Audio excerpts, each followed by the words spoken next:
Hello and welcome to Off the Books, where we surf the uncharted waters of accounting, finance, risk, and wherever else the waves take us. This episode is brought to you by Workiva, the one platform that brings together financial reporting, ESG audit, and risk teams like Crocs and Gibbets. Yes on the Crocs, not sure on the Gibbets. My name is Steve Soder, accounting enthusiast and Diet Coke aficionado. I'm looking forward to debating a great conversation, and I'm so happy to have you with us. I am also, as always, happy to have Catherine Tsai joining us. Catherine, could you please introduce yourself? I'm not an accountant, but I am a professional asker of questions and lover of venti soy chais. Steve, who are we hearing from today? Well, we are hearing from our friend Matt Kelly. He's been a guest on this podcast before. He does quite a bit with the SOX and Internal Controls Professionals Group, but he's a former writer, editor, and publisher at Compliance Week, who now runs the weekly and ever-popular newsletter, Radical Compliance. Let's get to our chat with Matt. All right, so we are here with Matt Kelly. Matt, you are no stranger to Workiva or even to this conference. No. But for those who might not be familiar, do you mind introducing yourself? Sure. So I am Matt Kelly. I am editor of a blog and newsletter about corporate compliance and governance issues called Radical Compliance.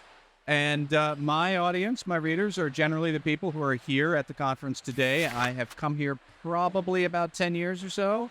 And it is a great conference every single time. And I don't say that just because I get the free food. It is a top-notch event. Well, hopefully the food's top-notch, too. Food is also good, yes. Wonderful. Now, you have been talking about issues that I think are sensitive to these folks. And now, whether that's, ESG and certainly control and compliance and risk and that kind of thing, of course, that touches financial reporting. What are people most worried about right now? What are you hearing? So probably two things. Number one, on the regulatory front, I think a lot of people have questions about the new rule from the Securities and Exchange Commission on expanded disclosure of cybersecurity risks and cybersecurity events. A lot of confusion about, okay, so what do I actually put in the 10K or put in the 8K if I have a material cyber event? What is that? So there's a lot of questions about that on the regulatory front. And more broadly, I think a lot of people are at least curious, if not ambivalent and anxious about artificial intelligence and ChatGPT and generative AI generally. Oh, we're going to do this, Catherine. We are jumping into this stuff. Let's do it. Yes. So tell us, as far as cybersecurity, what advice do you have for people? So it's interesting because I was at an event not long ago sponsored by ISACA and the Institute of Internal Auditors talking about the new cyber disclosure rule, and they polled the audience. What are you more worried about? The big annual disclosure of your approach to cyber risk or disclosing specific cybersecurity events? And most of them were actually worried about the big cyber risks. What are we supposed to put in the 10K? And I get that. But as much as I love the audience, I actually think the harder thing probably is going to be when you have a material cyber event. First off, what is that? And I don't think we have a good definition. And second, you have to figure out what is the materiality of a cyber event. Is it quantitatively material? If so, how do I measure that? How do I figure out how much money I'm losing or how much cost I'm shouldering because of a cyber event? Or, more interesting and more challenging, what is a qualitatively material cyber event? And I have seen other regulators already say this, not the Securities and Exchange Commission, but some others. For example, you fall victim to a phishing attack and you don't really have a lot of data loss or a big expense, but this is the fourth time in 18 months you've fallen victim to it. Other regulators have already said, well, therefore, your cyber training stinks. So that is a qualitatively material item, and we are going to nail you on this. And then they get a big fine. And so I do think a lot of companies will have to start to get their heads around what would a qualitatively material cyber event look like? How do I know that? Because once I figure it out, you have 4 days afterwards to file an AK disclosing what this actually was. And I think there'll be a lot of pain and anxiety around that. For our listeners, we will definitely be digging into that topic a lot more, I think, in upcoming episodes.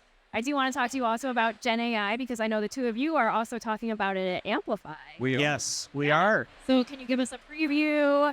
For those maybe who haven't seen the session and they want to watch it on demand, what should they listen for? Well, I can tee it up generally, and then, of course, Matt's going to get in, presumably, to some details. But Workiva just launched our own generative AI capabilities. It's kind of a beta for early adopter customers. We're going to expand that just a little bit.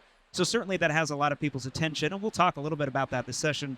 But I think more broadly, we're going to talk about how our team's using it today.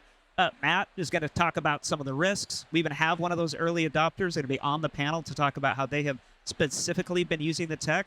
And then I'm hoping we can get into the people aspect of it because, today it's kind of novel. It's experimental. I've heard you say that before, Matt.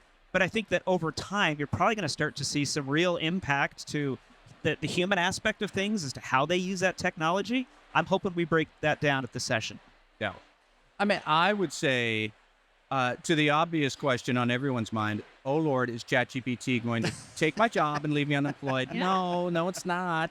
I think ChatGPT is very cool and has a lot of potential, but it can help people more than displace people in many different ways. And certainly, it can help you write a good summary that you want to put in the 10K or the 10Q. Or it could help you write a good questionnaire that you might want to send out to your third parties on attestations for internal controls. It is not going to write the whole 10K. Nobody is ever going to let ChatGPT write your 10K and file it to the SEC on its own. That's not going to happen.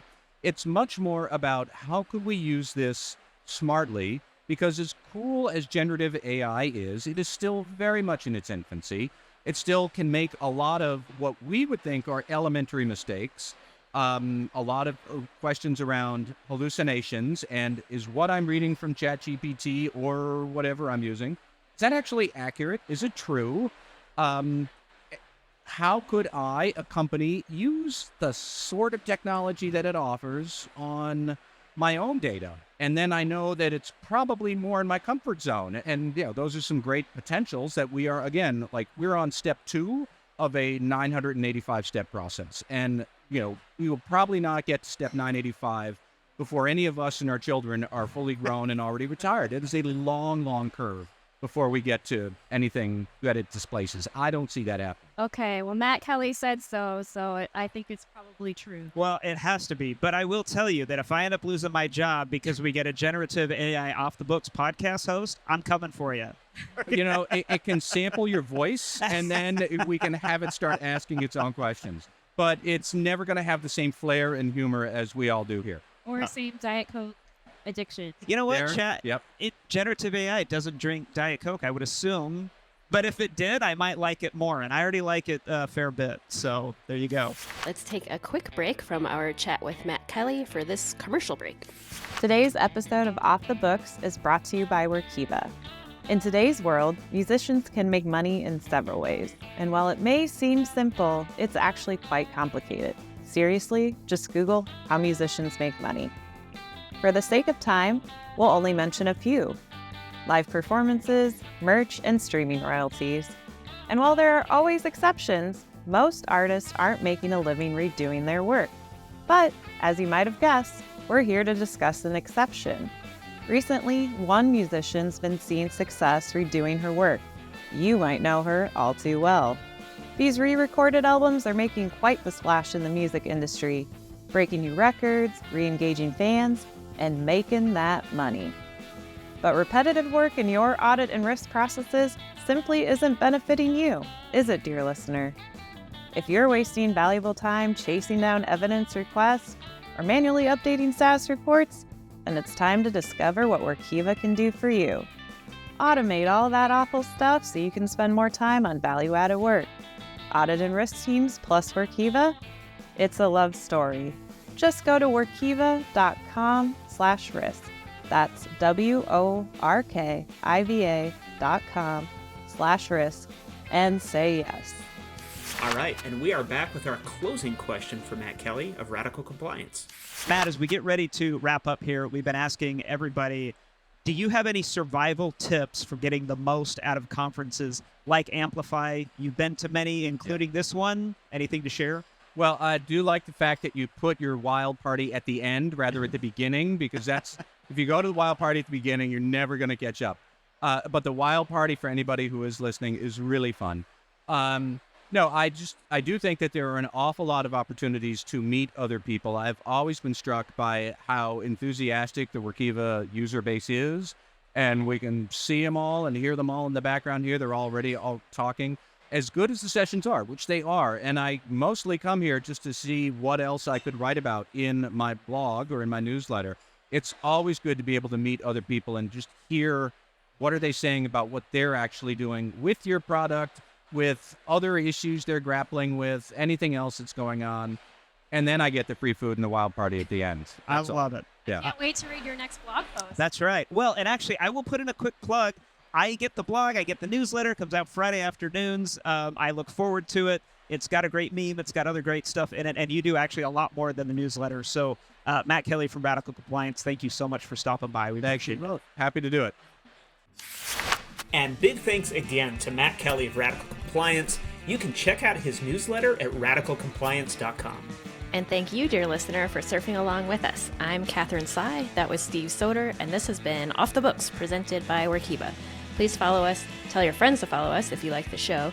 If you're watching this on YouTube, leave us a note in the comments, or feel free to drop us a line at offthebooks@workiva.com. We'll be taking a break for the holidays, but we'll see you in February 2024. Surf's up, and we'll see you on the next wave.